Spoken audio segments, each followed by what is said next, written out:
koji nude Koliko rješenja. hrvatska politika koristi tako da. islamofobiju, šaljući poruke zapravo da ovdje žive radikalizirani muslimani u pokušaju da se provede ono što HDZ želi. Koristi to na jednak način kao što se Hrvatima imputira da su separatisti.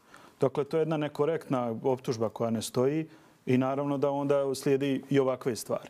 S tim da moramo napomenuti da teroristički napadi nisu izmišljeni, askeri nisu izmišljeni, dakle oni su došli iz ovog korpusa. Oni možda jesu prenaglašene važnosti, a možda i nisu.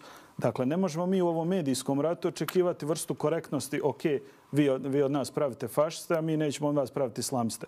To je jedan uzajamno ovisan proces koji je sasvim logičan u ovoj konstelaciji snaga. Dakle, inat na inat. Nije tačno. Dakle, samo ja moram da kažem ovu jednu stvar. Dakle, ljudi koji su, dakle, kako govorimo o ovim askerima i to, to su, ja sam pregledao, to je snimak koji traje 20 minuta, ja sam ga pregledao svih 20 minuta.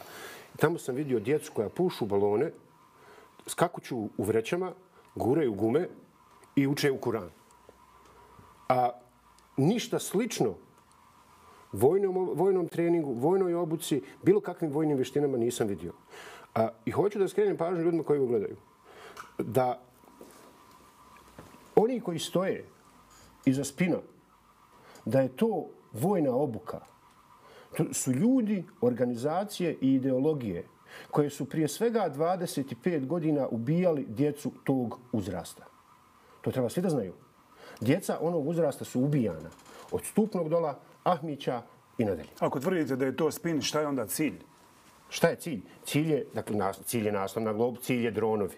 Cilj su dronovi, cilj je Bošnjakistan, cilj je dakle, da se ta muslimanska većina ovdje lijepo sabije u srednju Bosnu i onda će biti pitanje vremena kad će se iznad naših glava pojaviti dronovi, a našoj djeci su svakako stavljene već mete na leđa.